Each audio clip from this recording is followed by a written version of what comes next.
ቸር አገልጋይ ማነው? ለንጉሥ የታመነ መክሊቱን ያልቀበረ አትርፎ የከበረ። በጣም ደስ ብሎኛል በእውነት።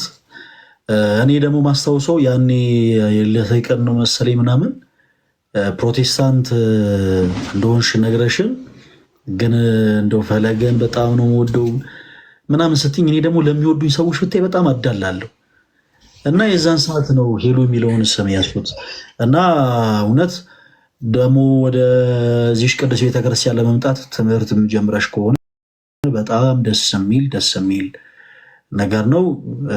ሄሉዬ እውነት እኔ ደስ ብሎኛል። መኩ ነግሮ የለ እንደ ወይ ምን አልሽኝ? መኩ ነግሮ የለ እንደ መኩ ዲያቆን ሞኬ አላናገረኝም። ዲያቆን እኔ እኮ ሞኬ የሚናገራቸው ብዙ ነገሮች እንዴ። ቆይ ለመቄዶንያ ገቢ ማሰባሰቢያ ጊዜ ቃል የገባሽው አንቺ ነሽ እንዴ? እና አይ ኖ ምክንያቱም ያልሽውን ነገር የዛን ጊዜ ሰምቻለሁ። በዲያቆን ሞኬ ስልክ ተደወለ። ከዛ በኋላ ስፒከር ላይ ተደረገ። በዲያቆን መኩ ስም ይሄን ያክል ብር 50 ሺህ ብር ምናምን ሌሎቻችሁን እንዳትቀኑ በላቸው።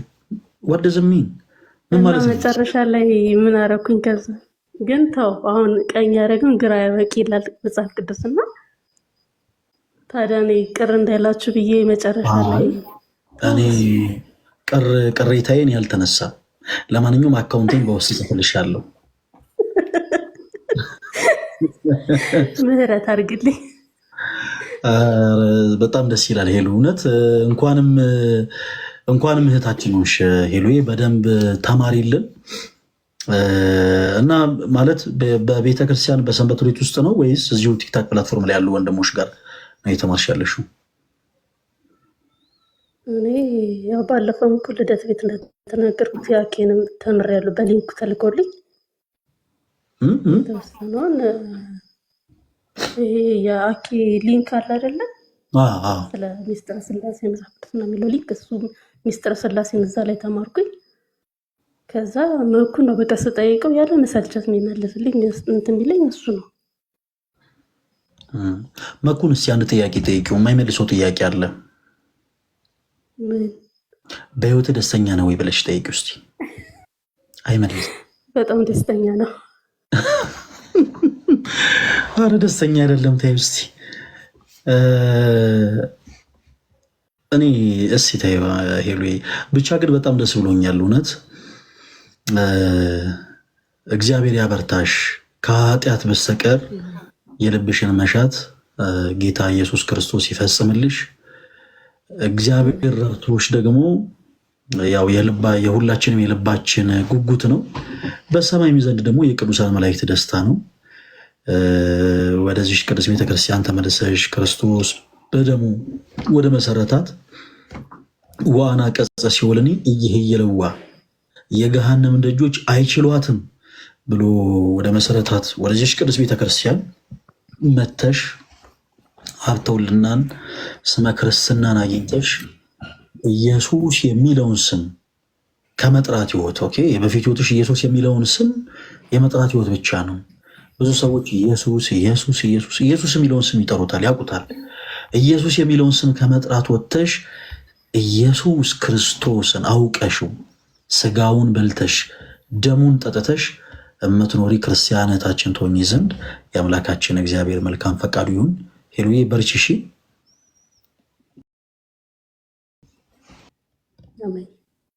እሺ። እና አንድ ነገር ልጠይቅ ነበር። እሺ ምንድን ነበር ሄሉ? ይቻላል? አዎ ይቻላል። ከራሳችን ጋር ያለ ጉዳይ ነው አይደለ? መልሳችሁት ሊሆን ይችላል ግን እሺ 80 አሁን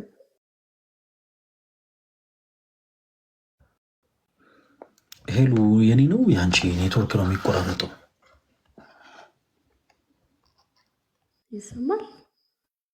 ይሰማል ሄሉዬ። ጥያቄሽ ምናልባት አሁን ዛሬ ካነሳ ነው የህይወት ጉዳዮች ጋር ነው ወይስ ትምህርታዊ ጉዳይ ነው። ሄሉዬ ያንተ ስታክ ያደርጋል። ሄሉ ምናልባት ድምጽ የሚሰማት ከሆነ የአንቺ ትንሽ እየተቆራረጠ ነው እና በውስጥ ጥያቄ አልሰማሁትም ለመናገር። ሄሉ በውስጥ መስመር እንትን በይልኝ፣ ጥያቄሽን አስቀምጪልኝ። ከላይቭ እንደወጣሁኝ እኔም መልእክት እጽፍልሻለሁ። እሺ እንግዲህ መልእክቱ ዘይቶ ይድረስሽ ወይ ተቆራርጦ ይድረስሽ ነው፣ ግን ከላይቭ እንደወጣሁኝ መልእክት አስቀምጥልሻለሁ እና ጥያቄሽን ጻፊልኝ። እሺ ሄሉ። እሺ መልካም፣ እግዚአብሔር ያክብረልን። እሺ እህታችን ማን ነበረ ስምሽ? እኔ ስም እየጠፋኝ እኮ ነው። ሰላም ወንድሜ ፈለገ፣ እንዴት ዋልክ? እንዴት ነሽ? ተመስገን። የዛሬ ስንት ጊዜ ላይቭ ላይ ስትገቢ ድምፅሽ እያለቀሽ ነበር የሰሙትና ዛሬ ደግሞ ፈገግ ብለሽ ነው የመጣሽው። በጣም ደስ ይላል። ማን ነበረ ስምሽ? ሰርካለም። ሰርካለም፣ እንዴት አለሽ? እንኳን ደህና መጣሽ። ሰላም ነው፣ እግዚአብሔር ይመስገን። እንኳን ደህና መጣሽ ሰርካለም። ዛሬ ሀሳብ ልታነሺ ነበር የገባሽው? እውነት ለመናገር ምንም ሀሳብ የለኝም፣ ግን ከልብ ላመሰግንህ። በጣም ብዙ ጊዜ ደጋግሜ ላይቭ ላይ መጥቼ ነበረ እና ብዙ ነገሮችን እያስተናገድክ ስለነበረ ቢዚ ነበርክ እና አልተመቸህም። እኔ እንጃ ምስጋና እንዴት እንደማቀርብልህ አላውቅም። ማለት ላደረክልኝ ነገር መድኃኒዓለም ውለታህን ይክፈልህ። የምር እምባዬን አብሰኸዋል። የ15 ዓመት እምባ ነው የጠረክልኝ እና ነገሮች ሁሉ ደግሞ አንተ ባልከኝም መንገድ ሄደዋል። ሰውየውም ስልክ መደወሉን አቁሟል። እያስቸገረኝ አይደለም፣ አሁን እየበጠበጠኝም አይደለም።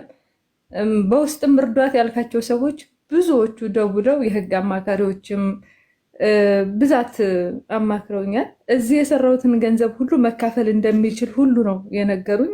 ያንን ሁሉ መካፈል እንዳይችል ኢትዮጵያ ስገባም ባለቤቴ ናት መፋታት አልችልም ብሎ ገንዘቤን መካፈል እንደሚችል ነግረው የነበረ ያንን ሁሉ በትክክል አድርገው አስተካክለውልኝ አካውንቴም ተስተካክሎ እግዚአብሔር ይመስገን አሁን በደስታ ነው ስራዬን የምሰራው። ልጄንም በፍቅር እያገኘሁት ነው። ምንም እኔ እንጃ እመብርሃን እኔ አላቅም ብቻ ምን ብዬ እንደማመሰግንህ ማለት ነው። የሁሉ ለአንተ በመተንፈሴ ነው። እምባይን ስለጠረክልኝ እመብርሃን ጎደልህን ትሙላለህ። የምር ማለት ነው። እኔ ቃል የለኝም። በሰው ሀገር ላይ ሆኜ ብዙ ጭንቀቶችን አስተናግጄ ነበረ፣ በጣም ብዙ ጭንቀቶችን ማለት ነው። እና ስቲል በእርግጥ አዎ ለአንተ ከተናገርኩ በኋላ በጣም አስቀያሚ ነገሮች በውስጥ ሲደርሱ ነበረ።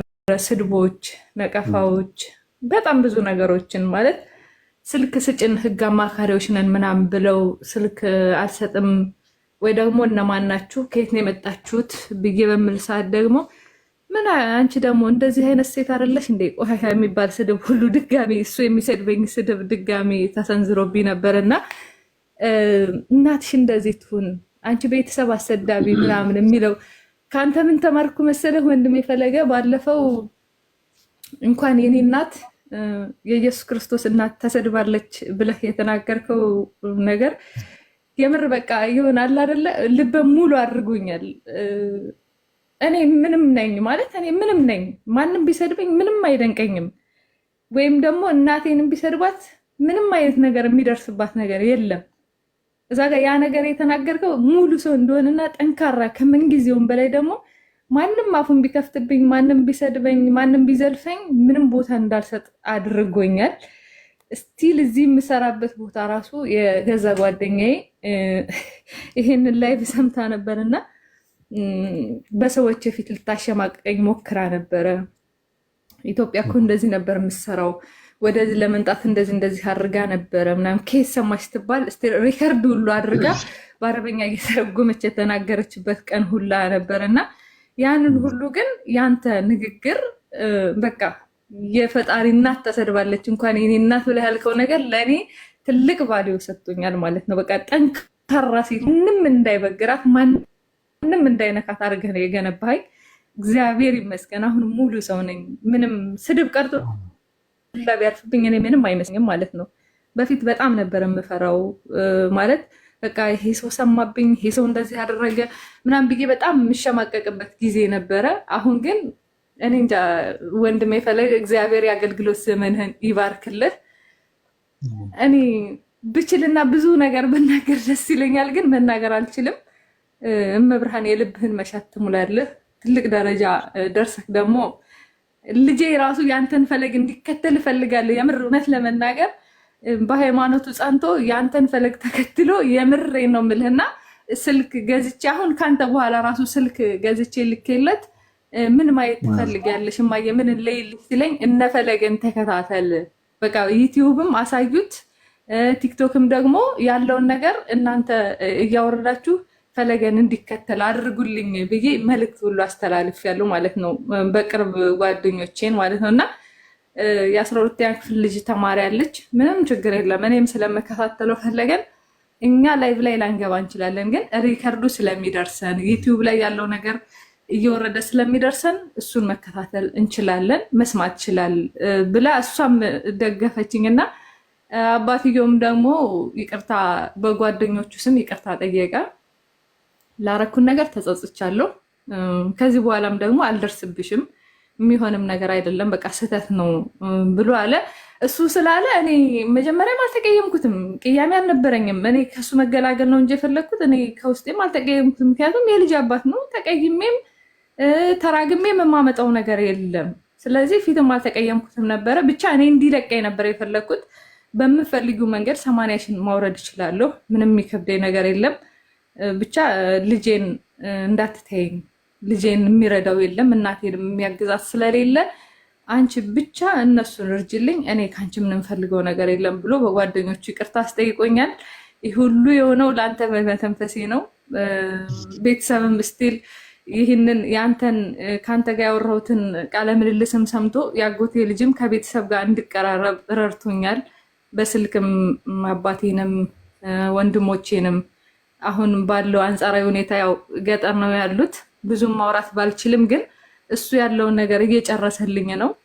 በተለይ ከታላቅ ወንድሜ ጋር ለ16 ዓመት ነው የተቆራረፍነውና በጣም ነበር የሚናፍቀኝ ማውራት በመፈልግ ጊዜ ማውራት አልችልም ነበር መደወል ፈልጌ ሰው ሁሉ ሽማግሌ ልኬ ወንድሜን አስታርቁኝ ስላቸው የሚመለስ ሊመልስ ሌላ ነበረ አሁን ግን እግዚአብሔር ይመስገን ክብር ምስጋና ለድንግል ማርያም ልጅ ልቡ ራርቶ እኔ ድሮም እህቴ ናት እሱን ስለያዘች እንጂ እኔ ጠልቻት አይደለም የት ትወድቃለች አሁንም ግን ድጋሚ እዛ ሄዳ ይሄን ጥፋት የምታጠፋ ከሆነ ለሱ ገንዘቧን የምትባክንና ደግሞ እድሜዋን የምትጨርስ ከሆነ ከኛ ጋር ነው ችግር ውስጥ የምትገባው አሉ ይሄንን ነገር ላላደርግ ቃል ገብቼ ከቤተሰቤም ልስማማ ነው እመብርሃን ብቻ ብድርህን ትክፈልህ እግዚአብሔር ያክብርልኝ ወንድሜ በጣም ነው የማመሰግነው አሜን ሰርኪ በጣም ነው የማመሰግነው እንዲህ አይነት ፍቅር እንዲህ አይነት አክብሮት የምትሰጡኝ እህቶች ወንድሞች ሁላችሁንም በጣም ነው የማመሰግነው ይሄ ሁሉ እኔ የሚገባኝ ሰው አይደለም በጣም ደስ ስላለኝ ነው ይሄ ሁሉ ፍቅር ይሄ ሁሉ አክብሮት በእርግጥ እኔ የሚገባኝ ሰው አይደለሁኝም እና እንዲህ አለረለ እንዲህ አይነት እንትን ላይ ስደርስ አንዳንዴ የሰው ቀዳዳ መድፈን በራሱ በጣም ነው የሚያስደስተው እና በጣም ነው የምወዳችሁ እግዚአብሔር ያክብርልኝ እኔ ምንም ምርቃት አልችልም አመብራን ሁላችሁንም ተመርቃችሁ ውስጤ በጣም የሚሰማኝን ነገር እናንተ ስላልገባችሁ ነው የሰው እንባ ማበስ የሰው ጎዶሎን መሙላት በጣም እኔ በጣም ደስ ያለኝ ከልቤ በጣም ለምትሰጡኝ ፍቅርን በጣም ነው የማመሰግነው ሁላችሁንም እንደ ስራዬ እንደ ኑሮዬ እንደ ውሎዬ ይሄ ሁሉ ፍቅር ይሄ ሁሉ ክብር የሚገባኝ ሰው አይደለሁኝም ዛሬ ሰርኬ ያንቺን እንባሳብስ የእናቴን እንባ እንዳበስኩ ነው የምቆጥረው። ዛሬ ለአንቺ እረፍት ስታገኝ እረፍት በማግኘትሽ በመደሰትሽ ለእናቴ ደስታ እንደፈጠርኩ ነው የምቆጥረው በእውነት እና ከሁሉ በላይ ደግሞ እናንተም በአጸፋው የምትሰጡት ፍቅር የምትሰጡት አክብሮት እጅግ በጣም ደስ ይላል። እኔ ምንም አልልም። እግዚአብሔር ያክብረልኝ፣ መብርሃን ታክብረልኝ። እናንተንም ከኃጢአት በስተቀር የልባችሁን መሻት እግዚአብሔር አምላክ ይፈጽምላችሁ። ከክፉ ነገር ሁሉ ክርስቶስ ኢየሱስ እርሱ ይከልላችሁ። ሌላ ምንም አልልም። ሁሉም ነገር እንዲህ በመልካም በመቀየሩ በጣም ደስ ብሎኛል እና ከዚህ ቀደም እንዳልኩት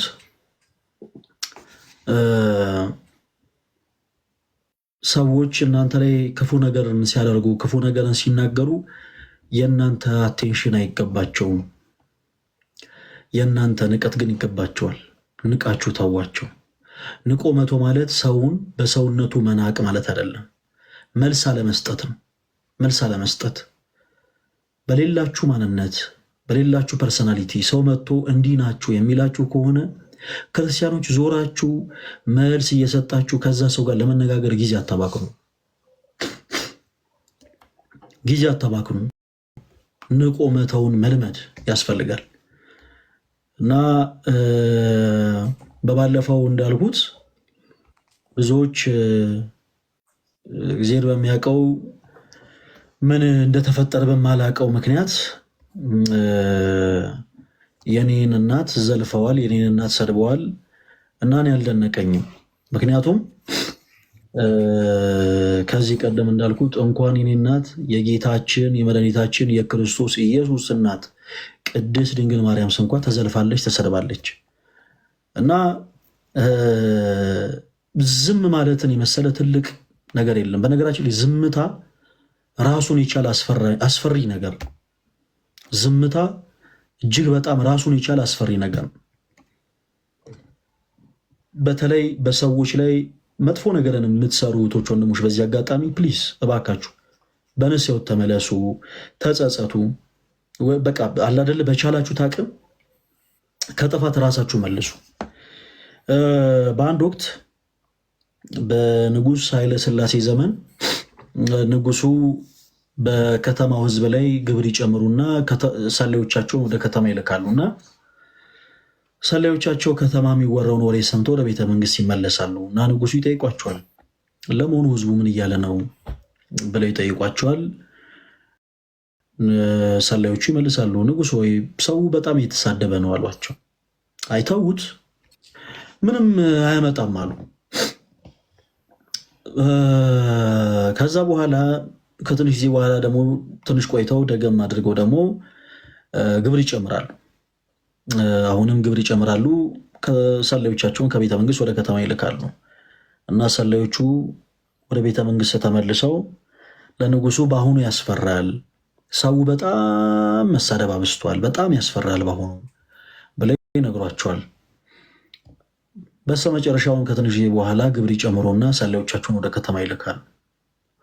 ሰላዮቻቸው ከተማ ደርሰው ይመለሳሉ። ንጉሱ ይጠይቃሉ እና አሁንስ ህዝቡ ምን እያለ ነው ሲሏቸው አሁን ጸጥ ብሏል አሏቸው።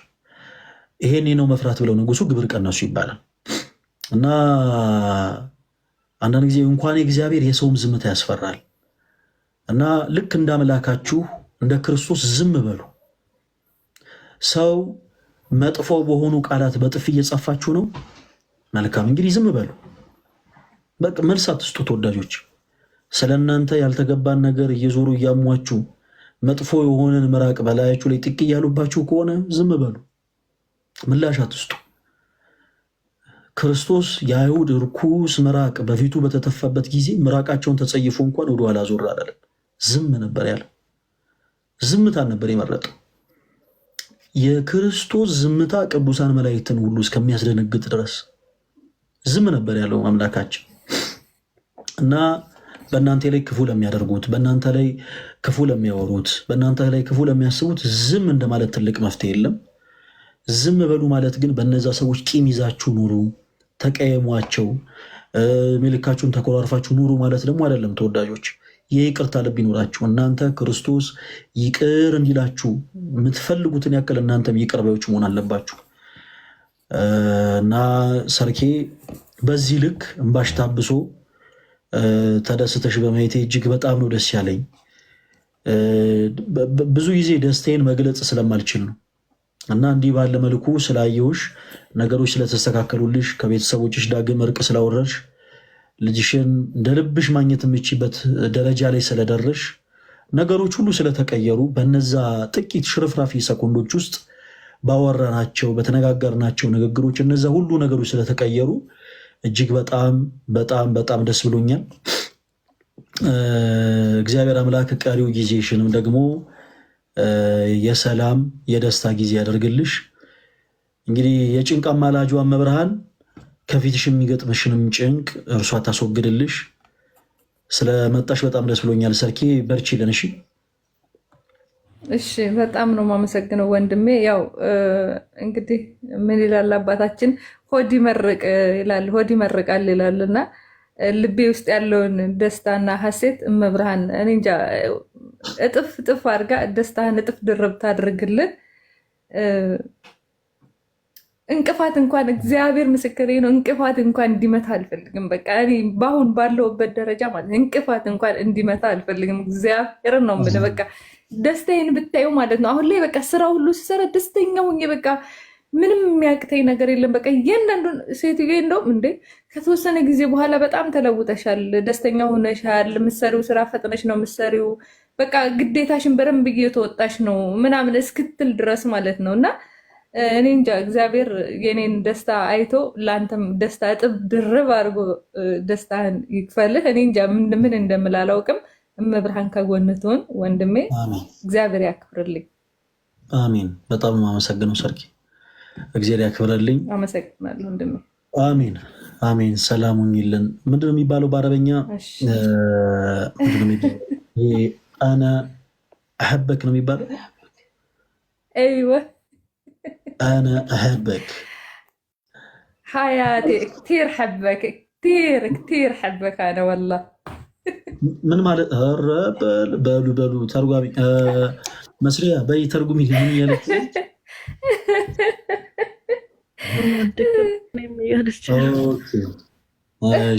እሺ ሰርጌ በጣም አመሰግናለሁ።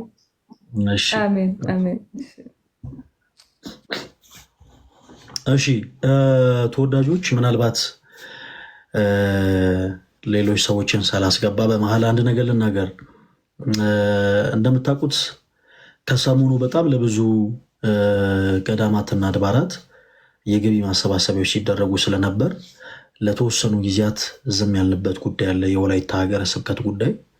ለወላይታ ሀገረ ስብከት ለአብነት ትምህርት ቤቱ የተገዙ ንዋያት በአጠቃላይ እኔ የምኖርበት ቤት ውስጥ እንግዲህ ተገዝተው እየገቡ ነው ያሉት እና እንደ እግዚአብሔር መልካም ፈቃድ እንግዲህ ግንቦት 12 ላይ የቅዱሱ አባታችን የአቡነ ተክለ ሃይማኖት የረፍታቸው መታሰቢያ ዕለት ወደ ቦታው እንሄዳለን። እንግዲህ ከብፁዕ አባታችንም ጋር በዚህ ጉዳይ ላይ ተነጋግረናል እና ተወዳጆች በጣም ትንሽ የሆነች ገንዘብ ትቀረናለች። እንግዲህ ያሰብነውን ነገር ለማሳካት በጣም ትንሽ የሆነች ገንዘብ 350 ሺህ ብር ያስፈልገናል። እኔ አሁን ላይቭ ላይ ፕሊስ እንደዚህ አምጡ ምናምን አልልም። ለምንድን ነው ማለለው? በጣም ለብዙ እንግዲህ እኛም ካለችን እንትን እንዳንል እኛም ብዙ ቀዳዳ አለብን፣ በጣም ብዙ ጎዶሎ አለብን ምናምን ትላላችሁ እና በጣም ትንሽ ገንዘብ ነች የምታስፈልገን 350 ሺህ ብር። ይሄንን 350 ሺህ ብር በአጭር ጊዜ ውስጥ ማሳካት አለብን እና ማገዝ የምትችሉ እህት ወንድሞች እዚህ ውስጥ ያላችሁ ማለት ነው እንደው በቅዱስ አባታችን በአቡነ ተክለ ሃይማኖት ስም ለምናችኋለሁ፣ በውስጥ መስመር ማገዝ እንፈልጋለን እያላችሁ ጻፉልኝ። ይህን ለምን አልኩኝ? አሁን ግንቦት 24 ላይ ብፁዕ አባታችን የትልቁን ገዳም የደብረ መንክራት አቡነ ተክለ ሃይማኖትን ገዳም ማለት ነው ካቴድራል ህንፃ ቤተክርስቲያን ያስመርቃሉ። ሌሎችም ብፁዓን ሊቃነ ጳጳሳት በተገኙበት እና ግንቦት 24 ድረስ እንግዲህ በጣም ሰፊ ስራ በሀገረ ስብከቱ ይሰራል። ከዛ በኋላ አብነት ትምህርት ቤቱ ሁልጊዜ እየተለመነለት ነው። ለምሳሌ ለምንድነው ለወርቅ ቀለብ የሚሆን ድርጎ ማለት ነው። ለድርጎ ገንዘብ አሰባስቡልን ይባላል፣ እናሰባስባለን። ከዛ ደግሞ ለጥንድ ድርብ፣ ለጽናጽል፣ ለመቋሚያ፣ ለብርድ ልብስ በቁጥራቸው ልክ እዛ ላሉት ይህን ያክል ይሰባሰብ ይባላል፣ ይሰበስባልና ሁልጊዜ የአብነት ሪቱ ልመና ላይ እንዳይሆን ባለ 6 ፎቅ ህንፃ ግንባታ ሊገነባ ነው እና ይሄንን ደግሞ አስመልክቶ እንደ እግዚአብሔር መልካም ፈቃድ ራሱን የቻለ ሌላ ገቢ ማሰባሰቢያ እናደርጋለን። የምናደርገው ላይቭ ላይ አይደለም። ኑ የቻላችሁትን ስጡ ምናምን አንልም። የኔ ተወዳጆች ከዳግማ ትንሣኤ በኋላ በባለፈው የጾም መያዣ ገቢ ማሰባሰቢያ የተደረገበት በኑ ኮርነር ካፌ እና ሬስቶራንት ገርጂ ባለው ማለት ነው በጣም እውቅ የሆኑ በዚህ በቲክታክ ፕላትፎርም ላይ በጣም ሚሊየንስ ፎሎወር ያላቸው አርቲስቶች፣ ተዋንያን፣ ዘፋኞችም ጭምር ሁሉ በዕለቱ ተገኝተው ከዛ ቤት ምግብ ተመግበው ጾም ከተፈታ በኋላ ማለት ነው ቲፓቸውን ለገዳሙ እየሰጡ እንደሄዱ ያው ቪዲዮ አይታችኋል። እና አሁንም በድጋሚ ልክ እንደዚህ አይነት መርሃ ግብር ይዘጋጃል እና እግዚአብሔር ቢረዳን እግዚአብሔር ቢወድ እንግዲህ ለህንፃ ግንባታው ቢያንስ ለመጀመሪያው ዙር ማለት ነው ቁፋሮ ተደርጎ ለሚሞላው ለአርማታ ለሁሉም ነገር ወደ 5 ሚሊዮን ብር በእኔ ስም ብቻ እንዲሰባሰብ ታርጌት ታደርገናል። እኛ እናስባለን፣ እግዚአብሔር ይፈጽማል። የሲሚንቶ ብረት ለመግዛት በጣም ብዙ ርብርቦችን እያደረግን ነው። በዚህ አጋጣሚ ሲሚንቶ ነጋዴዎች፣ ኦርቶዶክስ የሆናችሁ ሲሚንቶ ነጋዴዎች በቅናሽ ለበረከት እንድሸጡልን እንፈልጋለን። ብረት የምትነግዱ እኔ አሁን ህንፃ ሲሰራ በተለይ ተቆፍሮ መሰረት ሲወጣ ምን አይነት ፌሮ ነው የሚያስፈልገው፣ ምን አይነት ብረት ነው የሚያስፈልገው እውቀቱ የለኝም እና በዚህ ዙሪያ ነጋዴ የሆናችሁ ብረት የምትሸጡ ሲሚንቶ የምትሸጡ ኦርቶዶክስ የሆናችሁ እህቶች ወንድሞቻችን ሁላችሁ በቻላችሁት አቅም መልእክት አስቀምጡልኝ። በቅናሽ መሸጥ የምትችሉ ማለት ነው። በቅናሽ ለገዳሙ መሸጥ የምትችሉ ሁላችሁም መልእክት አስቀምጡልኝ፣ ለሁላችሁም እመልሳለሁ። እና ዛሬ ፕሊስ ስወጣ አደራ ሁላችሁም በቻላችሁት አቅም ማገዝ የምትችሉ በውስጥ መስመር መልእክት አስቀምጡልኝ። ማገዝ እንፈልጋለን እያላችሁ እሺ። እኔ ተወዳጆች እንዳትረሱ፣ እወዳችኋለሁ። እሺ ሁይስ ፌቨን ፌቨን ማናት? የኔ ተወዳጆች ሞዴሬተሮች ፌቨን ማነች?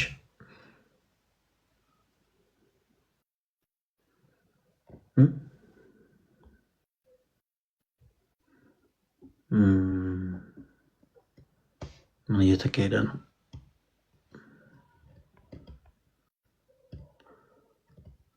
ገስት ላይ ነው። እዚህ ገስት ላይ ያለች የታችንን ነው። አልገባኝም ተወዳጆች።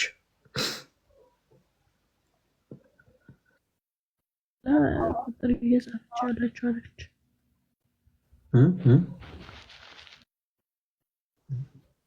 ብላ ቁጥር እየጻፈች ነች እና እሷን ሜንሽን እያደረጓት ነው። ኦኬ እሺ ፌቨን እሺ ጻፊልኝ አንድ ቁጥር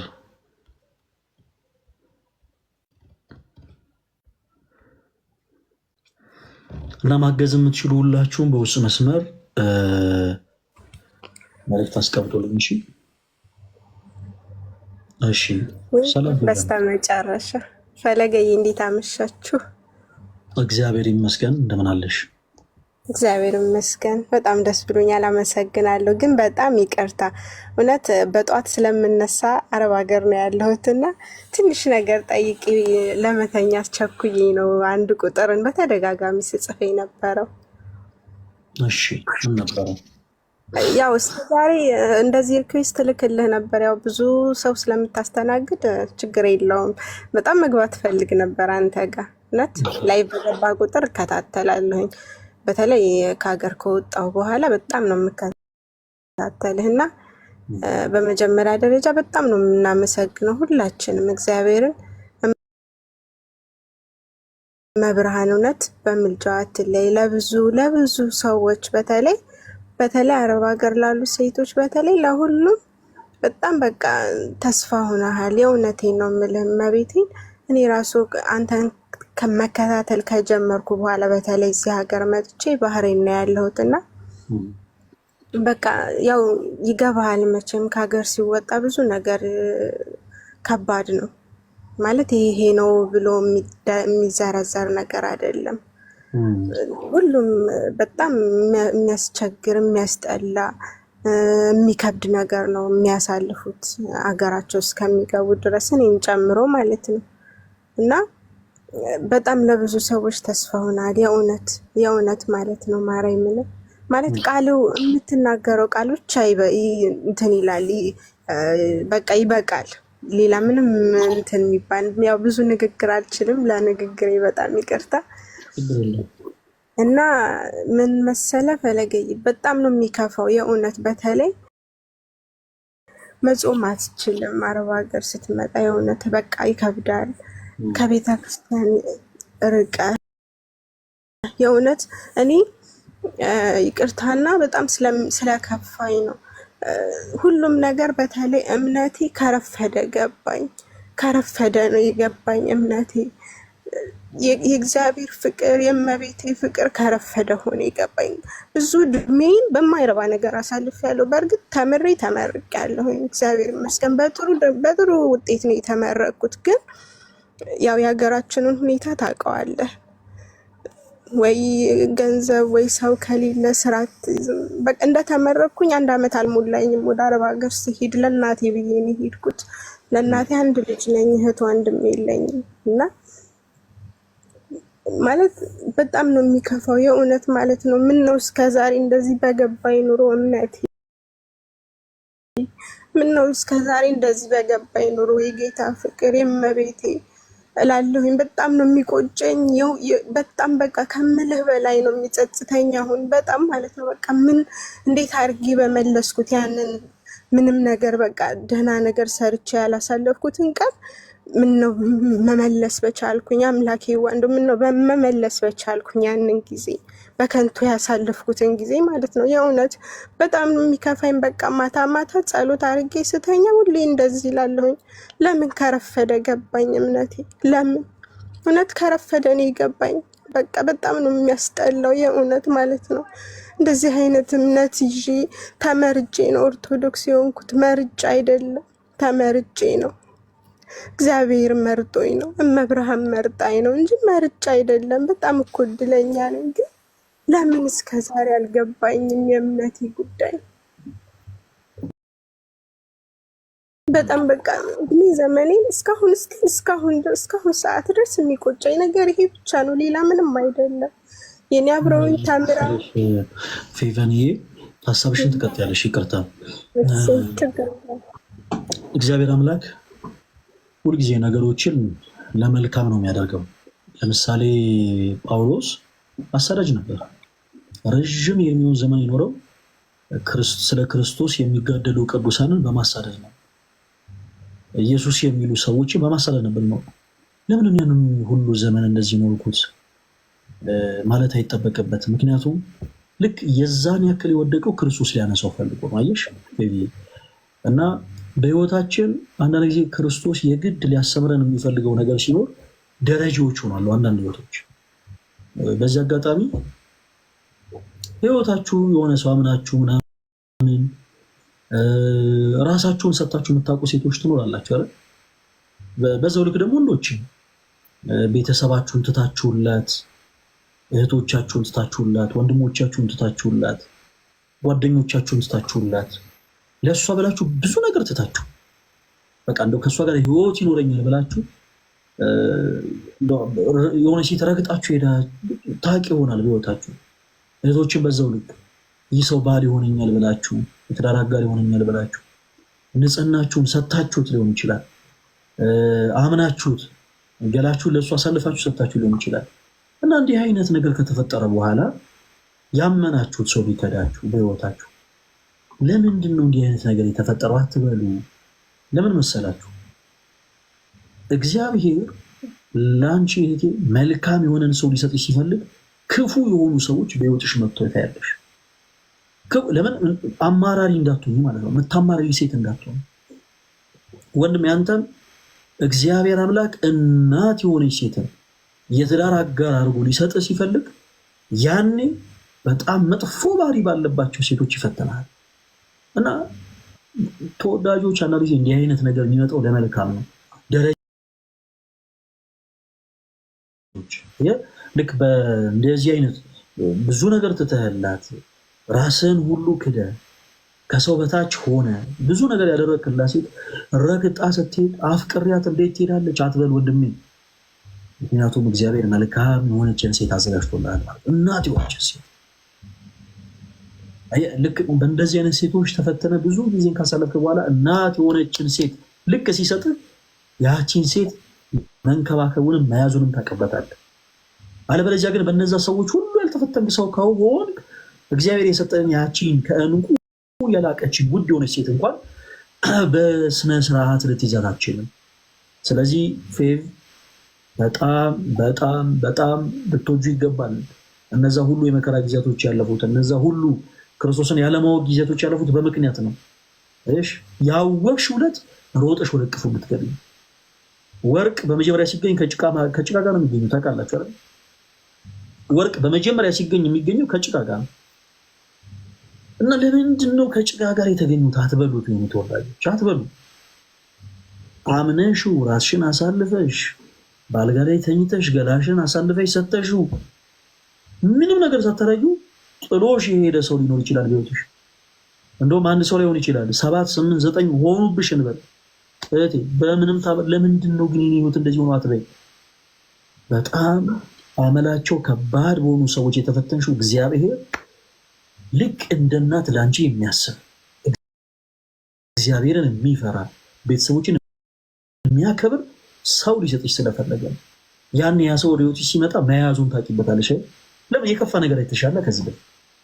ወርቅ በመጀመሪያ ሲገኝ የሚገኘው ከምን ጋር? ከጭቃ ጋር ነው። ተወዳጅ ከጭቃ ጋር ከጭቃ ጋር ተገኝቶ ነጥሮ ደምቆ ጎልቶ እንዲታይ የሚለየው በምንድን ነው? በእሳት። እሳትማ ግድ ነው። እና ከበፊት ማንነታችሁ ትላቀቁ ዘንድ የሆነ ከተጣበቃችሁበት ነገር ትለያዩ ዘንድ ከባድ የሆነ እሳት በህይወት ውስጥ ይመጣል። በጣም በጣም ከባድ የሆነ እሳት። እነ ግብፃዊት ማርያም ረዥም ዓመት በመሲሰን ኖረዋል። በመሲሰን ረዥም ዓመት። እነዛ ሁሉ የእሳት ጊዜያቶች ያለፉት ግን እንደ ወርቅ ነጥራ ትወጣ ዘንድ ነው። ዛሬ በቤተክርስቲያናችን ቅዱሳን አንስት ውስጥ አንዷ ነች ግብፃዊት ማርያም። ጳውሎስ አሳዳጅ ነበር። ተወዳጆች ያ ሁሉ ጭቃ በላዩ ላይ ነበረ። ኦኬ እርሱ ግን ወርቅ እንደሆነ ስላወቀ ክርስቶስ በከባድ እሳት ፈተነው። ያ እሳት ጭቃውን ሁሉ ወደኋላ ገርስሶ እርሱ ነጥሮ እንዲወጣ አደረገ። ዛሬ በቤተክርስቲያናችን ብርሃነ ዓለም ተብሎ ይጠራል ቅዱስ ጳውሎስ። ብርሃነ ዓለም አያችሁ። በቤተክርስቲያናችን በቅዳሴያችን ወቅት ቅዱስ ጳውሎስ ብርሃነ ዓለም ይባላል። ታሪክ ቀያሪ ነው። መድኃኔዓለም ታሪክ ቀያሪ ነው። እነ ማርያም ዘነይን ቅድም ስናነሳቸው የነበሩ ረዥም ዓመት በመሲሰን ይኖሩ አያችሁ። ያ ሁሉ ጭቃ የነበረው ያ ሁሉ ጭቃ የነበረው ወርቅነቱን ፊል ያደረጉት ዘንድ ነው። ወርቅን አለበዚያማ ወርቅ መሆኑን ፊል አታደርጉትም። አለበለዚያ ምንም አያችሁ። ሰው በኃጢአት መንገድ ተመላለሱ፣ ብዙ ነገር አለፈ በህይወታቸው። እሳቱ መጣ።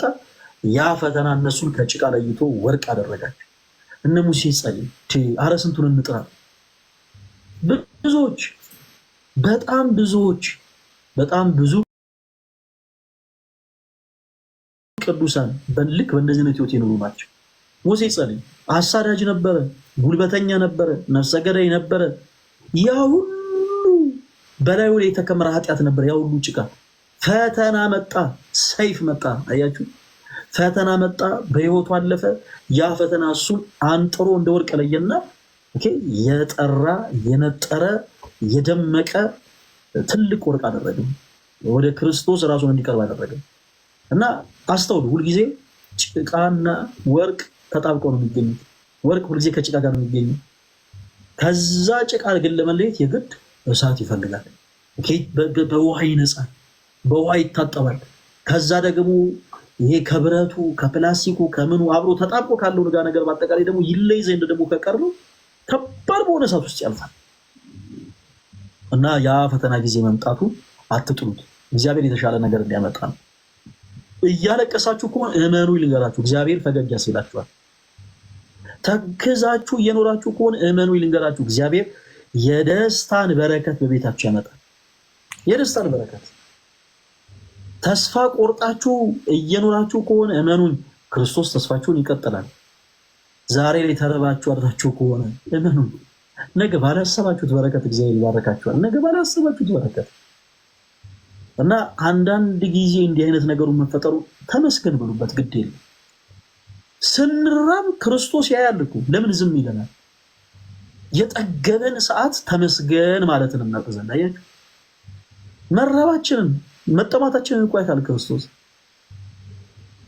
ያኔ ተርበን ያኔ ተጠምጠን ወደ እሱ ስንጮህ ጨካኝ አባት ሆኖ አይደለም ዝም ያለን፣ ግን ደግሞ እሱ በበረከት አትረፍርፎን ያጠገበን ሰዓት ተመስገን ማለት እናውቅበታለን። ተመስገን ማለት እናውቅበታለን። በጮኝነት ታይም እገሊት የምትባል ሴት አሳበደችኝ፣ እኔ በእሷ የተነሳ በቃ እንዲህ ልሆን ነው ስትል ነበር ከወንድሜ።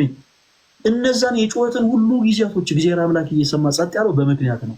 ለምን? እናት የሆነችን ሴት በህይወት ሊያመጣ አየህ። ያኔ ተመስገን ማለትን ታውቅበታለህ።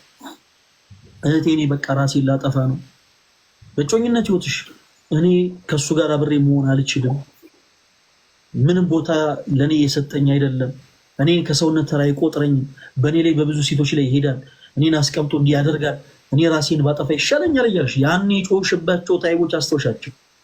ቤተክርስቲያን እየሄድሽ ያለቀሽባቸው ጊዜያቶች አስተውሻቸው። ያኔ እንደዛ ስታደርጊ ክርስቶስ ሳይኖር ቀርቶ አይደለም ጸጥ ያለ፣ ወይ ደግሞ ጨካኝ አምላክ ሆኖ አይደለም ጸጥ ያለ። አይሽ እጅግ በጣም መልካም የሆነን ሰው በህይወት ሲያመጣ ተመስገን ማለት ተጠቅበት ዘንድ እርሱን ያላወቃችሁበትም ዘመን የሚመጣው በነገራችን እርሱን ያወቃችሁ ዕለት ወደ ቅፍ ወጣችሁ ትገቡ ዘንድ ነው። እንደጠፋው በግ እንዳጠፉ ናፌ መልካም ነው። አንዳንድ ጊዜ እንደዚህ አይነት ፈተናዎች መልካም ናቸው፣ ደረጃዎች ናቸው፣ ወደ ክርስቶስ መሸጋገሪያዎች ናቸው። ከሁሉም አቅጣጫ ሁሉም ወደ ክርስቶስ ይመጣል። ስጋችሁን እየሸጣችሁ እየኖራችሁ ያላችሁ እህቶች፣ እኔ አሁን በሌላኛው ወርድ መጥራት ስለሚከብደኝ ስጋችሁን በመሸጥ እየኖራችሁ ያላችሁ የምንወዳችሁ እህቶቻችን፣ በየመንገዱ ዳርቻ ሰዓቱ ከጨለመ በኋላ ስስ የሆኑ ልብሶችን ለብሳችሁ በመንገድ ዳር የምትወጡ እህቶቻችን፣ ያ ሁሉ ጊዜ ሲያልፍ ቤተክርስቲያን እየናፈቃችሁ፣ ማይጠንቱ እያናፈቃችሁ፣ ቅዳሴው እየናፈቃችሁ፣ ሀዘናችሁን ለክርስቶስ መንገር እየፈለጋችሁ ግን እኔ እኮ ቆሻሻ ነኝ እያላችሁ ስትርቁ ያን ሁሉ ንግግራችሁን ክርስቶስ እየሰማ ዝም ያለው እናንተን ጠልቶ እንዳይመስላችሁ፣ እግዚአብሔር አምላክ የሀብታሞች ብቻ አምላክ ሆኖ እንዳይመስላችሁ፣ አምላካችን ክርስቶስ የነጠላ ለባሾች ብቻ አምላክ ሆኖ መስሏችሁ እንዳይመስላችሁ፣ ተወዳጆች እንዳይመስላችሁ፣ እንደዛ ሆኖ እንዳይመስላችሁ። እመኑን፣ ያኔ የእናንተን ታሪክ የቀየረ ቀን ደፍራችሁ ስለሱ ተመሰክሩ ዘንድ ነው፣ ትበረቱ ዘንድ ነው። ክርስቶስ ህይወታችሁን የቀየረ ቀን ሮጣችሁ ወደ እቅፉ ትገቡ ዘንድ ነው። ከእቅፉ ከገባችሁ በኋላ አትወጡም። ያን አይታችሁታል፣ ውጭውን አይታችኋታል፣ ያቺን ዓለም ጨለማውን አይታችሁታል። ያንን ድቅድቅ ጨለማ ምን በማድረግ እንደሳለፋችሁ እናንተ ታውቁታላችሁ። አንዴ ክርስቶስ እቅፍ ከገባችሁ በኋላ በፍጹም አትወጡ። አለቀ። አንዳንዴ ለመልካም ነገር እግዚአብሔር ነገሮችን ዝም ይላል። አብርሃም ልጁ ይስሐቅን ለመሰዋት ተራራ ወጥቶ ነበረ። ተወዳጆች እግዚአብሔር ዝም ነው ያለው። ዝም ልጁን ያዘ ይስሐቅን። አብርሃም የሚሰዋበትን ማገዱ አሸከመው። መሰዊያውን ይዞ ወደ ተራራው ጫፍ ተጓዙ። ተራራው ጫፍ ደርሶ ርብራቡ ተረብርቦ ይስሐቅን በጀርባው አዙሮ ሊሰዋው ሲል እግዚአብሔር አብርሃም ልጅህን አትሰዋዋል። አያችሁ፣ የተራራዋ ጫፍ ላይ እስክደርሱ ድረስ ምንም አይነት ድምፅ ላሰሙ ትችላላችሁ። አንዳንዴ ታጋሹ ክርስቲያኖች የኔ ነገር መቼ ነው የሚያበቃው አትበሉ። ወዳጄ የልጆች አባት ሆነ፣ የትዳር አጋር ኖራ፣ ኦኬ፣ ለቤተሰቦቼ ገንዘብ ማምጣት አቅቶ ተጨንቀ ተጠበ እየኖርክ ያለው ወንድም አትጨነቅ። የኔ ነገር መቼ ነው የሚያበቃው? እንደ ሌሎች ሰዎች ለልጆቼ መቼ ነው እንደዚህ ማደርገው? ለባለቤቴስ መቼ ነው እንዲህ የምሆንላት? እንደ ሰው ቤቴን ማሞቀው መቼ ነው ብለህ አትጨነቅ። እመነኝ፣ በቃ ተራራዋ ጫፍ ላይ ስትደርስ እግዚአብሔር ድምፁን ያሰማሃል። ድምፁን ያሰማሃል እግዚአብሔር። እህቴ አንቺም ልክ እንደዚህ በተለያየ አይነት ህይወት ልምላ ያላችሁ እህቶች ወንድሞቻችን ልክ እንደዚህ ኦኬ በእግዚአብሔር አምላክ የተራራዋ ጫፍ ላይ ስትደርሱ ነው ድምጽ የሚያሰሙና እግዚአብሔር ሁሉ ነገር የሚያደርገው በምክንያት ነው። በምንም ነገር ተሳስቶ ያውቅ በአንዳች ነገር እነዛን ሁሉ ጊዜያቶች እንዳታማርኝ እነዛ ሁሉ ጊዜያቶች በመኖራቸው ነጥቦቹ ተገጣጥመው ዛሬ ይችኛዋን ፌቨን ፈጥረዋል። ይችኛዋን ፌቨን አይሽ ስትናገር በጸጸት የምትናገረዋል የእግዚአብሔርን ስም ስትጠራ በእንባ እየተናነቃት በናፍቆት የምትጠራዋን ፌቨን ፈጥረዋል። ስለዚህ በእነዚህ ነገሮች እንዳትሳሳች ለማለት ያክል ነው። ቀጥይ ፌቨን። ያው ልክ ነህ ወንድሜ፣ እግዚአብሔር ይመስገን። እኔ እውነት አላማረርኩትም፣ የእውነት ምንም አላማረርኩትም። ማረኝ ምን እንዴት አድርጌ እንደማመሰግነው እኔ እንጃ፣ ቃላቱን ላይ ያጥረኛል። ምንም ቃል አይገልጽህም ነው የምለው። ቸርነትህ አያልቅብህ አምላክ፣ ያንን ሁሉ አሳልፈህ ለዚህ ስለምታደርሰኝ አዲስ ጉልበት አዲስ ቀንን ስለምታሳየኝ እግዚአብሔር ይመስገን። ተመስገን ብቻ ነው ላንተ የሚገልጸው እንጂ ቸርነትህ የማያልቅብህ ደግነትህ የማያልቅ ላንተ ምንም ቃል አይገልጸውም። ተመስገን ነው የምለው። የእውነት አላማረርኩትም። እንደዛ ያልኩበት ምክንያት ምን ነው በገባኝ ኑሮ ነው እንጂ ላማረረው ፈልጌ እኮ አይደለም። ግን እንደው ምን ነበረበት በዛ ሰዓት በተለይ በልጅነቴ ሰዓት እንደዚህ ቢሆን ኑሮ እንደዚህ ልቤ ክፍት ጭንቅላቴን ክፍት ቢልልኝ ኑሮ ምን ነበር ብዬ ለራሴ በቃ ጽጽት ነው እንጂ የሚለኝ እኔ እግዚአብሔር እኔ ፈጣሪን በፍጹም ላማረረው አልፈልግም። በፍጹም በቃ ለመልካም ነገር እንደሆነ እኮ በደንብ ውስጤ ያውቃል። ከማንም በላይ ከሰው በላይ እንደሚያደርገኝ እኮ በደንብ ነው የማምነው። በደንብ ነው ውስጥ የሚያውቀው። ማረኝ ምን በቃ በደንብ ይታየኛል ሁላ ምን እንደሚያደርግልኝ። በቃ አምላኬ ሆይ ለመልካም ነገር ነው እኮ የምትፈትነኝ። በቃ የምቋቋምበትን አቅም ብቻ ስጠኝ፣ ትዕግስቱንም ስጠኝ፣ ፈተናህንም ማልፍበት አቅም ጉልበቱ ነኝ ነው የምለው። እና እግዚአብሔር ይመስገን ለዚህ ለበጎ ነው ማለት ምንም አብረውኝ የተማሩት የተመረቅን አብረን ተምረን የተመረቅነው ልጆች አሁን የትና የት ደርሰዋል። የእውነት ነው የምልህ። እውነት እንደዚህ ነው ብዙ ነገር አልፈልግም፣ ግን እነዛን ራሱ ከኔ ጋር አላነጻጽርም።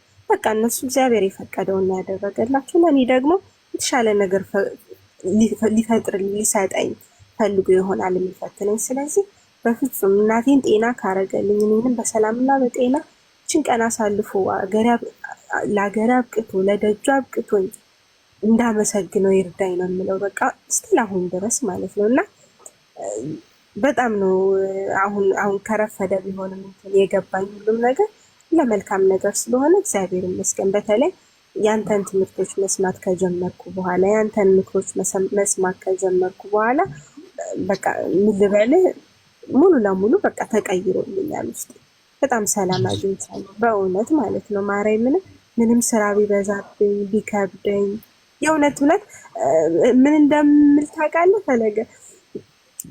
ጠዋት ለሰከንድ እንኳን አላርፍም። ያው ታውቀዋለህ የአረብ ሀገርን ስራ ለሰከንድ እንኳን ቁጭ አትልም። በተለይ ልጅ ቤት ከገባ ለትንሽ ሰከንድ እንኳን እረፍት አይኖርህም። እና ልክ ሳላቀው ነው የሚመሻው ሁላ ማለት ምግብ በቁሜ ነው የምበላው። ቁጭ ብዬ በእርጋታ አልበላም፣ በቁሜ ነው የምበላው። እና ሳላቀው ይመሽና ወደ ክፍሌ ገብቼ ለመተኛ ስዘጋጅ ቀኑን ከጧት ጀምሬ ያሳለፍኩትን ሳስበው ማለት ነው እውነት አምላኬ በእኔ ጉልበት ብቻ አይደለም መቼም ያንን ሁሉ የሰራሁት እላለሁ። በቃ ጥያቄ እስከሚፈጥርብኝ ማለት ነው። ማለት ምንም ድካም ሳይሰማኝ ምንም ነገር ህመም ሳይሰማኝ ክፍሌ ገብቼ ሰላማዊ እንቅልፍ ተኛለሁ። አዲስ ጉልበት ሰጥቶ ደግሞ ለነገ ያደርሰኛል። በጣም በቃ ይህን ሳስበው እውነት ለመልካም ነገር ነው ብዬ በጣም ደስ ይለኛል። እና እግዚአብሔር ይመስገን ለሁላችንንም በተለይ አረብ ሀገር ላሉት እህቶቼ በሙሉ ሁላቸውንም በየእምነታቸው እግዚአብሔር ይርዳቸው፣ መብርሃን ትርዳቸው። እውነት ማለት መቼም እንደኔ አይነት ስሜት ውስጥ ያሉ እህቶች ይኖራሉ በእርግጠኝነት። እና ያው አንተም እንዳልከው ለመልካም ነገር ስለሆነ ያለፍናትን ጊዜ እንደውም ማመስገን ነው ያለብን። እውነት እንኳን አሳየኸኝ፣ እንኳን አስተማርከኝ። በቃ ሊያሳየን ሊያስተምረን ሊያሳውቀን ፈልጎ ነው አይደለ ፈተና የሚፈትነን። እግዚአብሔር ደግሞ የሚወደውን ሰው ነው የሚፈትነው። አውቃለሁ፣ በደንብ ነው የማውቀው። እና ምን ለማለት ፈልጌ ነው፣ በጣም ደስ ብሎኛል እውነት። እና አንድ ጥያቄ ብቻ ልጠይቅህ። እሺ። ያው መጾም አንችልም ብያለሁኝ፣ አይመችም፣ በጣም ነው የሚደብረው። ይችን የህማማቷን ሳምንት ያው ስላልጾም መስገድ አንችልም አይደለም? እንደው ምናልባት መስገድ እንኳን ከቻለን ብንሰግድ ብዬ ነው። ኦኬ፣ እዚህ ላይ ሁለት ነገር ልናገር፣ ምናልባት ለብዙ እህቶች ስለሚጠቅም። አንደኛው መስገድ ይቻላል። እሱን ሀሳብ ከማውራቴ በፊት ግን ተወዳጆች፣ በዚህ በቲክታክ ፕላትፎርም ላይ ያለን ወንድሞቻችሁ በአጠቃላይ የቤተክርስቲያንን ትምህርት እናስተምራለን ማለት እያንዳንዱን የስራ ጥያቄዎች ደግሞ እንመልሳለን ማለት አይደለም። ቤተክርስቲያናችን እንደምታውቁት መንፈሳዊ የሆነ እርከን አላት፣ ማለት ስልጣን አለ ማለት ነው። ሁሉም የየራሱ የሆነ ስልጣን አለው፣ መንፈስ የሆነ እርከን አለ። በቤተክርስቲያናችን ዘማሪያን እስከምን ድረስ ነው ስልጣናቸው፣ አገልግሎታቸው? መምህራን ወንጌል እስከምን ድረስ ነው? ዲያቆናት፣ ቀሳውስት አባቶች፣ ቆሞሳት፣ ሊቃነ ጳጳሳት እንዲሁም ቅዱስ ፓትርያርኩም ጭምር ሁሉም መንፈስ እርከን አላቸው እና እንዲህ አይነት የስራ ጥያቄዎችን በቻላችሁ ታቅም ስልክም ቢሆን ፈልጋችሁ አባቶችን ብትጠይቁ መልካም ነው። እንደዚህ ያልኩት ለምንድን ነው? በእኛ አቅም የማይፈቱ ጉዳዮች ስላሉ ማለት ነው። አሰረ ክህነት ያላቸው መስቀሉን የጨበጡ አባቶች ጋር ግን ደውላችሁ ጉዳዩን ካማከራችሁ በኋላ እነዛ ካህናት በምድር ያሰሩት በሰሜን የታሰረ ስለሆነ፣ በምድር የፈቱት በሰሜን የተፈታ ስለሆነ ፈተናችኋል፣ ችግር የለውም እንዲያደርጉ ካሉ እናንተም የህሊና እረፍት አግኝታችሁ ነገሮችን መቀጠል ትችላላችሁ ማለት ነው። ስለዚህ ይሰመርበት። እንዲህ አይነት የስራ ጥያቄዎችን በዚህ ቀን እንደዚህ ማድረግ እንችላለን፣ እንዲህ አድርገን ነበረ እና ይህን ነገር እንዴት እናድርገው ምናምን የሚለው የስራ ጥያቄዎችን በአጠቃላይ አባቶች ካህናትን መጠየቃችሁን እንዳትረሱ። ነገር ግን ስግደት ጋር ተያይዞ ይቻላል፣ ምንም የሚከለክል ነገር የለም። በነገራችን ላይ ቅድም ስላችሁ ነበር አባቶች ካህናትን አግኙ ያልኩበት ትልቁ ሪዝም ምንድነው? ለምሳሌ በእኛ ቤተክርስቲያን ትልቁ ጾም የአብይ ጾም ነው። በአብይ ጾም ላይ ይህች ሀገራችን ኢትዮጵያ በወራሪ ኃይል ብትወረድ እና እያንዳንዱ የሀገር መከላከያ እና ደግሞ ህዝብም ጭምር እንደ ህዝብ እንዲዘምት ቢታዘዝ ቤተክርስቲያናችን እያንዳንዱ በጦር ቦታ ላይ የሚዘምት ሰው በአጠቃላይ ጾሙን እንዳይጾም ትፈታለች። ቤተክርስቲያን እያንዳንዱ ምዕመን ከጾሙ ትፈታለች ማለት ስጋም ጭምር እየተመገቡ በጦር ቦታ ላይ ተገኝተው እንዲዋጉ ትፈቅዳለች ማለት ነው። ሀገር በጦርነት ቢወራ ኢንኬዝ ነው ማለት። ስለዚህ አንዳንድ ልክ እንዲህ የሚቻሉበት ሁኔታዎች አሉ። ለምሳሌ በአረብ ሀገር ያላችሁ እህቶቻችን የእናንተን ጉዞ እንደ እኔ በጴጥሮስ ነው የሚመስለው። ጴጥሮስ አሳ ለማጥመድ ነው የወጣው። አሳን ለማጥመድ ወጣ። ክርስቶስ ምን አለው? ጴጥሮስ ከዚህ በኋላ አሳ ሳይሆን ሰው ታጠምዳለህ አለው። ኢን ሚሊየንስ የምትቆጠሩ በአረብ ሀገር ያላችሁ እህት ወንድሞቻችን ስትወጡ የወጣችሁት ገንዘብ ፍለጋ ነው። ስትወጡ የወጣችሁት ገንዘብ ለማግኘት ነው። ከወጣችሁ በኋላ ግን በበረሃ በሚገጥማችሁ ፈተና፣ በሚገጥማችሁ ችግር በጣም በሚደንቅ ሁኔታ ክርስቶስን ታገኙታላችሁ እና ይሄ በጣም የሚደንቅ ጉዞ ነው ተወዳጆች። እና ባላችሁበት ቦታ ሆናችሁ በጣም ብዙ ፈተናዎች ይደርሱባችኋል።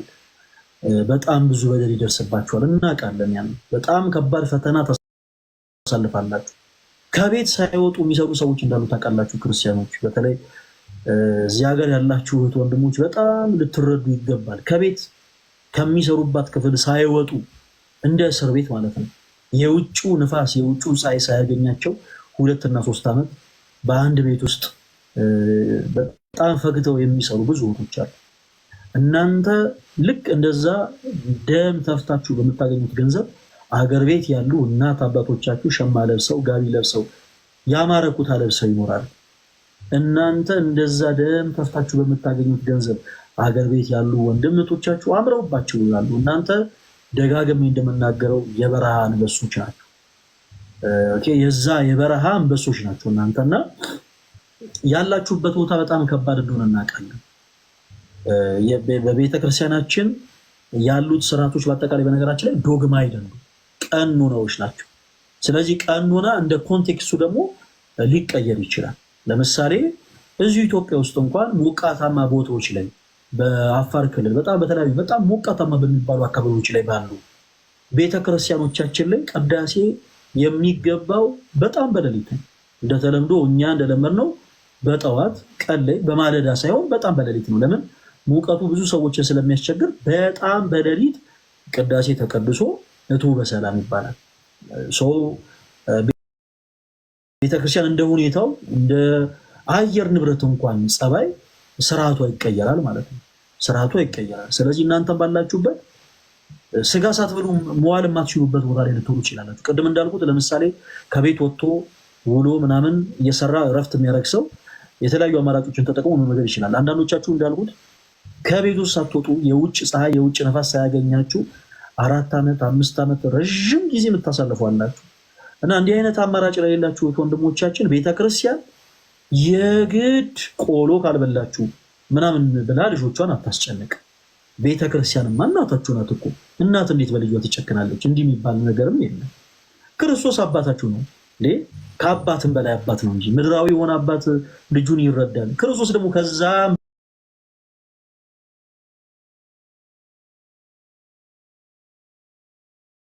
ለካህናት አባቶቻችሁ አሳውቁ። ለካህናት አባቶች ያለውበት እንዲህ አይነት ሁኔታ ነው፣ ወቅቱ ደግሞ እንዲህ አይነት ጊዜ ነው።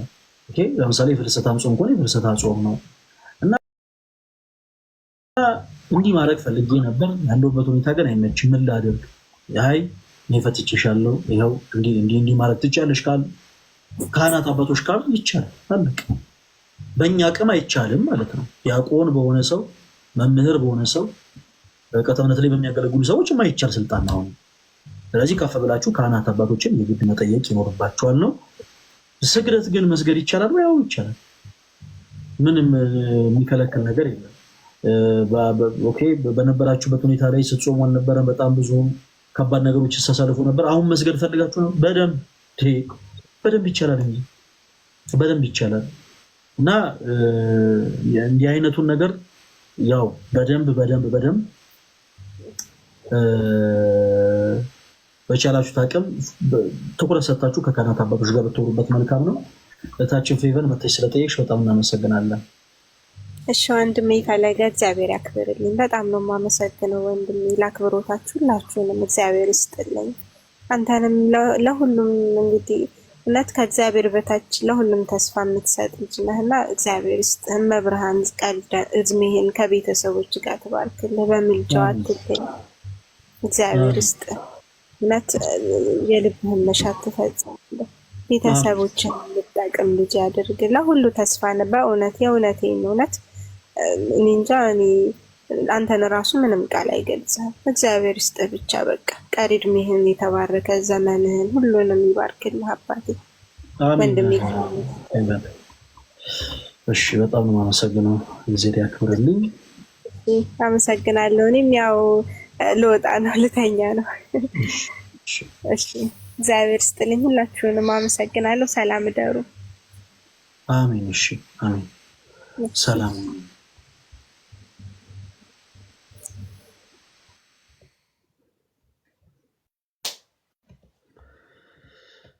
ኦኬ የኔ ተወዳጆች ቀደም ያልኩትን ሀሳብ ፕሊስ እንዳትረሱ። የሁላችሁንም እገዛ ፈልጋለሁ። ለወላይታ ሀገረ ስብከት ቅድም እንዳልነው ወደ ሌላ ማለት በህይወቴ የመጨረሻው እንግዲህ ማሰባሰቢያ ነው የማደርገው ለወላይታ ሀገረ ስብከት ማለት ነው እና የአብነት ትምህርት ቤቱ ሁልጊዜ ወደ ልመና እንዳይገባ በደብረ መንከራት ሶዶ ማለት ነው ያለው የአብነት ትምህርት ቤት ሁልጊዜ ወደ ልመና እንዳይገባ ብፁዕ አባታችን ህንፃ ሊያሰሩ ነው። ባለ 6 ፎቅ እና ህንፃው አገልግሎቱ ለቤት ግንባታ ነው የሚሆነው፣ የቤት አፓርትመንት ማለት ነው እና ከህንፃው ከሚገኘው ገቢ የካህናት ማሰልጠኛና የአብነት ትምህርት ቤቱ የተደጎመ እንዲቀጥል ነው የፈለጉት። በጣም የተቀደሰ ሀሳብ ነው እና ለአንዴና ለማያዳግም ትልቅ ስራ ደግሞ ሁላችንም ርብርብ ያስፈልጋል እና ወደዚህ ነገር ከመዞራችን በፊት እንግዲህ ግንቦት 12 ላይ እንደ እግዚአብሔር መልካም ፈቃድ እንሄዳለን ብያቸዋለሁ እና የሚያስፈልገን ትንሽ ገንዘብ ነው ተወዳጆች፣ 350 ሺህ ብር ብቻ ነው የሚያስፈልገን እና እገዛችሁ እፈልጋለሁ። በውስጥ መስመር ሁላችሁም እንግዲህ ቅድም እንዳልኩት ያንን ህንፃ ለማሰራት የሚያስፈልገውን ገንዘብ ለማሰባሰብ ሙሉ በሙሉ ዝግጅት ላይ ነን። በዚህ አጋጣሚ ሲሚንቶ የምትሸጡ ፌሮ ለህንፃ ግንባታ የሚሆኑ ብረቶችን የምትሸጡ ኦርቶዶክስ የሆናችሁት ወንድሞቻችን ነጋዴዎች ማለት ነው፣ በተለይ አዲስ አበባ ያላችሁ ማለት ነው። ያው ሌላ ቦታ የትርፍ ትርፍ ስለሆነ አዲስ አበባ ያላችሁ ኦርቶዶክሳውያን ለእናንተም በረከት ስለሆነ በተወሰነ መልኩ ቀንሳችሁ እንድትሸጡልን በሉል እግዚአብሔር ስም እንጠይቃለን እና ካላችሁ እንዲህ አይነት የምትሸጡ ነገሮች ካላችሁ ማገዝ እንፈልጋለን እያላችሁ ጻፉልኝ መልእክት። በቻልነው አቅም ያው እንተባበራለን።